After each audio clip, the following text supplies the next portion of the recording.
Mental math कक्षा 8 अध्याय 2 एक चर वाले समीकरण का अगला भाग आज हम करने वाले हैं।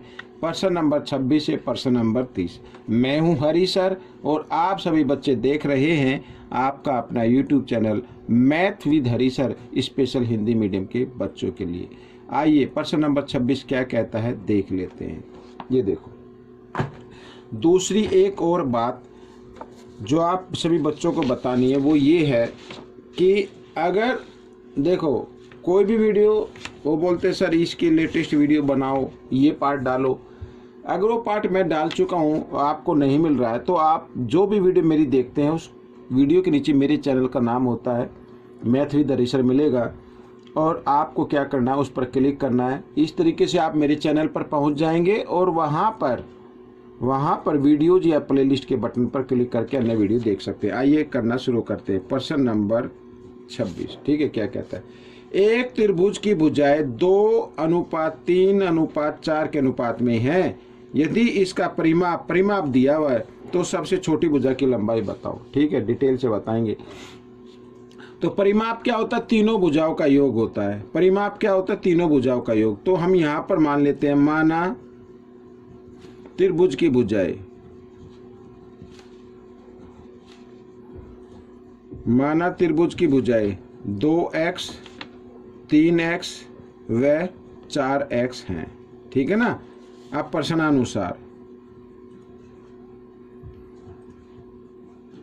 प्रश्नानुसार क्या है कि इन तीनों भुजाओं को अगर मैं जमा कर देता हूं, ठीक है, इन तीनों भुजाओं को अगर मैं जमा कर देता हूं तो परिमाप आ जाता है 225। इस तरीके से तीनों भुजाओं के योग को ही परिमाप बोलते हैं। 4x 3x 7 और 2 9x हो गया। 9x बराबर 225। ठीक है, x का मान निकालना है तो 225/9। 9 इधर गुणा में, इधर आकर भाग में आ गया। 9 से काट देते हैं।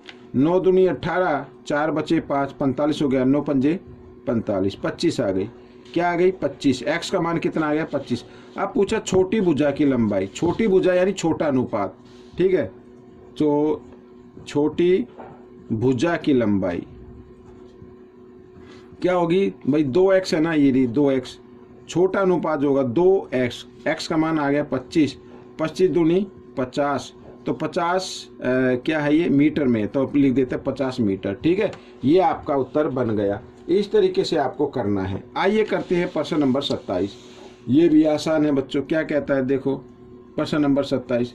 समद्विबाहु त्रिभुज का आधार 8 सेंटीमीटर है और इसका परिमाप 20 सेंटीमीटर है। समान भुजाओं की लंबाई बताना। अब बताओ बच्चों, इसमें देखो ये लिखा समान भुजाओं की लंबाई बतानी है।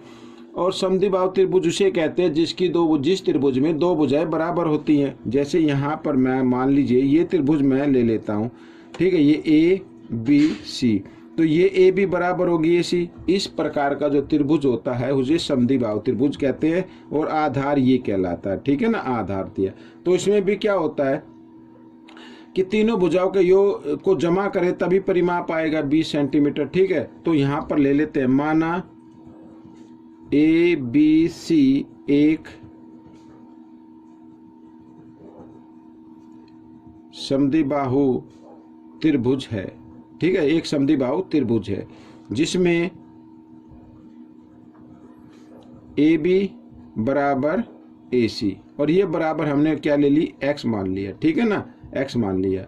और आधार यानी BC बराबर कितनी है? 8 सेंटीमीटर है। इस तरीके से तो तीनों भुजाओं को जमा करें, यानी कि AB जमा AC जमा BC बराबर कितना आना चाहिए? 20 आना चाहिए। अब AB और AC तो हमने x मानी तो इसकी जगह x आपको लिखना है। BC कितनी है? 8 है। तो इस तरीके से 1x और 1x 2x बराबर 20। तो ये 8 जमा इधर आकर घटा हो गया। ठीक है ना, इस तरीके से। तो आइए इधर कर लेते हैं। तो 2x बराबर 20 में से 8 घटाएंगे तो कितना आ जाएगा? 12 आ जाएगा। 2 इधर गुणा में, इधर आकर ये भाग में आ जाएगा। तो 12/2। ठीक है, 2 से 2 12 को काट देते, 2 6 12। तो x बराबर क्या आ गया? 6 आ गया। तो समान भुजाओं की लंबाई कितनी होगी? 6 सेंटीमीटर होगी। ठीक है, समान भुजाओं की लंबाई आ गई बच्चों। आइए करते हैं प्रश्न नंबर 28। क्या कहता है प्रश्न नंबर 28? यदि किसी त्रिभुज का एक कोण अन्य दोनों कोणों के योग के बराबर है, ठीक है, यदि अन्य दोनों कोणों का अनुपात ये दिया हुआ तो त्रिभुज के सबसे छोटे कोण की मान बतानी। सबसे छोटा कोण का मतलब सबसे छोटा अनुपात, ठीक है। अब यहाँ पर क्या लिखा है? त्रिभुज का एक कोण अन्य दोनों कोणों के योग के बराबर है। माना त्रिभुज का पहला कोण,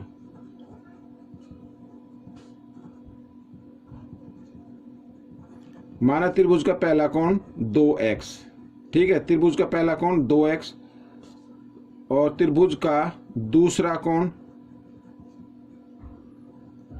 ही लिख देते हैं 3x हो गया। और तीसरा कोण क्या कहा इसमें? तीसरा कोण है इन दोनों कोणों के योग के बराबर है, यानी अगर इनको जमा कर दे तो 5 आता ना, तो 5x के बराबर होगा, ठीक है, 5x के बराबर होगा। तो बच्चों यहाँ पर अब क्या करना है? अब करना है, देखो ये पूछा है कि इसमें ना सबसे छोटा कोण बताना है। अब बच्चों ये त्रिभुज हो गया, ये त्रिभुज इस तरीके से, त्रिभुज के तीनों कोणों का योग तो आप जानते हैं कितना होता है? कितना होता है? 180 होता है। अगर मैं यहाँ पर लिख लूँ प्रश्नानुसार, प्रश्नानुसार का मतलब यानी पहला कोण जमा दूसरा कोण और जमा तीसरा कोण बराबर किसके बराबर होगा? 180 डिग्री के होगा। तो 5 और 5 10x आ गया बच्चों, ठीक है ना, 180 डिग्री।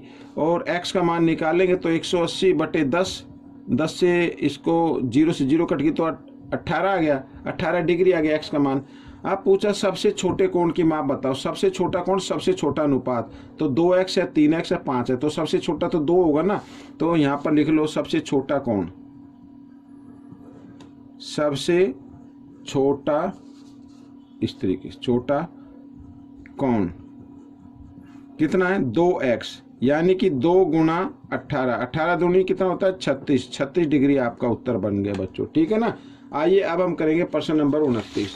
ये रहा प्रश्न नंबर 29 आपके सामने, ये भी आसान है, ठीक है। क्या कहता है प्रश्न? देखो लिखा आयत की 2 आसन भुजाएं 3:2 के अनुपात में। आसन का मतलब होता है, ठीक है, इस तरीके से ये भुजा और ये भुजा, ये आसन कहलाते हैं, या ये भुजा और ये भुजा, ठीक है ना, इस तरीके से, या ये भुजा और ये भुजा, लगातार जो 2 भुजाएं होती है उसे क्या कहते हैं? हम आसन भुजाएं कहते हैं, ठीक है ना। ये ABCD एक मान लो एक आयत है, ठीक है, माना यहाँ पर लिख लेते ABCD एक आयत है, आयत है, ठीक है, जिसकी, अब बच्चों सबसे पहले बड़ा अनुपात दिया तो ये मान लो जिसकी AB भुजा, ठीक है, 3x मान लेते हैं, वह BC भुजा कितनी मान लेते हैं? 2x मान लेते हैं, ठीक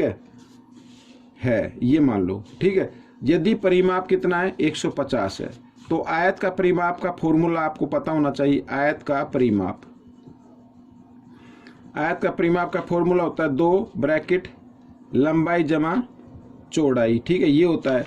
अब इसमें 2 लंबाई तो बच्चों ये है AB, ठीक है, AB है, यानी 3x लिख दीजिए इसकी जगह, और जमा चौड़ाई, चौड़ाई की जगह क्या लिख दीजिए? 2x लिख दीजिए, ये जो 2x लिखा है मैंने ये वाला, ठीक है, 3x।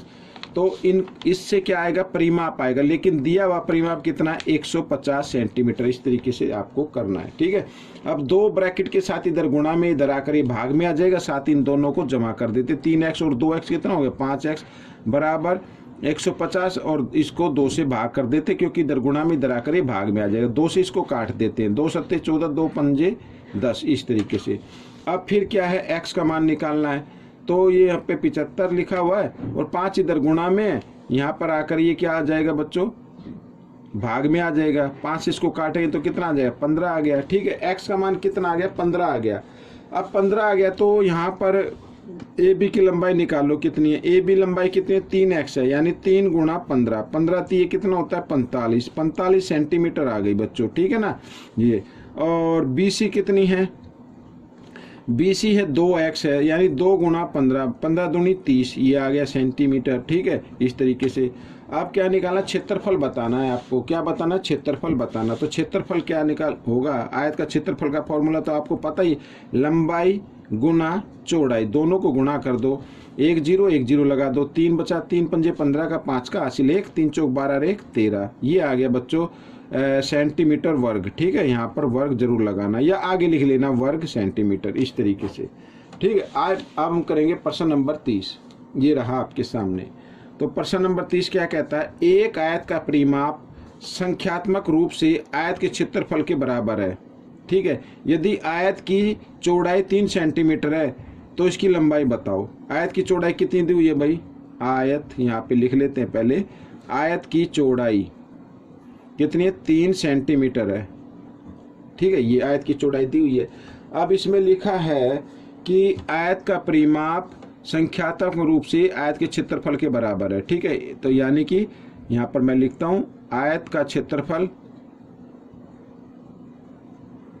बराबर है आयत का परिमाप, यही दिया हुआ है। ठीक है, आयत का क्षेत्रफल बराबर होगा आयत का परिमाप। लेकिन क्षेत्रफल का फार्मूला क्या होता है भाई, लंबाई गुणा चौड़ाई होता है, यही होता है। और आयत का परिमाप का फॉर्मूला क्या होता है, 2 ब्रैकेट लंबाई जमा चौड़ाई होता है, इस तरीके से। ठीक है ना। अब बच्चों यहाँ पर लंबाई तो ये दी हुई है, लंबाई नहीं दी हुई है, चौड़ाई दी हुई है। चौड़ाई कितनी है, 3 सेंटीमीटर है, तो इसकी जगह 3 लिखना है। ठीक है ना।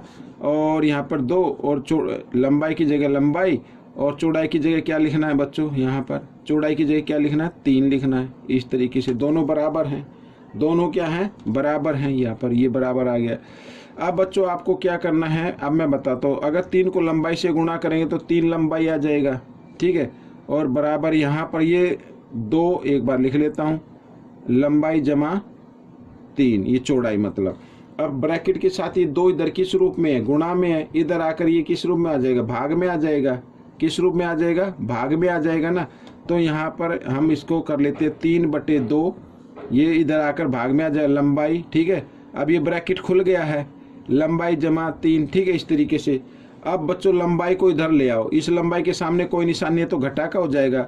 तो 3/2 लंबाई घटा लंबाई, इस तरीके से हो जाएगा। और यहाँ पर आ गया 3 ये। ठीक है, अब इसके नीचे तो 2 है, इसके नीचे 1 मान लीजिए, 2 रेख का लघुत्तम लेंगे तो 2 आ जाएगा। साथ ही इतना करने के बाद आपको क्रॉस में भी गुणा कर देना। मैंने कई बार बताया भाई, जब एक तरफ 1 हो दूसरी तरफ कोई भी नंबर हो तो उन दोनों को क्या कर दो, गुणा कर दो, वो आपका क्या होगा, लघुत्तम होगा। इतना करने के बाद क्रॉस में भी गुणा कर देना। 1 को 3 के साथ करेंगे तो 3 लंबाई बन गया इधर।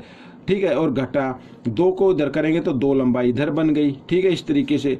और बराबर क्या हो गया, 3 हो गया। अब चाहे तो आप लंबाई की जगह x भी ले सकते हैं, कोई दिक्कत नहीं है। ठीक है ना।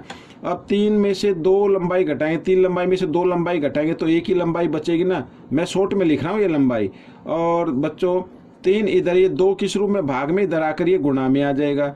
तो कितना हो गया, 3 दूनी 6 हो गया। तो लंबाई कितनी आ गई, 6 आ गई बच्चों। तो ये आपका सेंटीमीटर। ठीक है, तो ये आपका उत्तर निकल गया है। तो इस तरीके से आपको करना है। आप, मैंने कहा ना, आप चाहे तो लंबाई की जगह x भी रख सकते हैं। ठीक है, चौड़ाई तो दी हुई है, लंबाई को x भी मान सकते हैं। मैंने लंबाई की जगह लंबाई ही रखा है। ठीक है, लंबाई ही रखी है। तो बच्चों ये प्रश्न आपका कैसा लगा, आपको जरूर बताना है और इसमें से सीखकर दूसरे को जरूर सिखाना है। ठीक है, प्रैक्टिस जरूर करनी है, अच्छी रैंक लेके आनी है बच्चों, अपने माँ बाप का नाम रोशन करना है, साथ ही टीचर्स का भी। और हमें तो बड़ी खुशी होती है जब कुछ बच्चों के कमेंट्स आते, सर फर्स्ट रैंक आई है, सेकंड डिवीजन आई है, इस तरीके के आते। तो प्लीज़ आपकी कोई भी रैंक आए तो मुझे ज़रूर कमेंट्स कीजिए और प्रैक्टिस जरूर कीजिए। ठीक है, प्रैक्टिस जितनी ज़्यादा प्रैक्टिस करोगे उतनी ही आपके लिए अच्छा होगा। मिलेंगे अगले भाग में, तब तक के लिए धन्यवाद।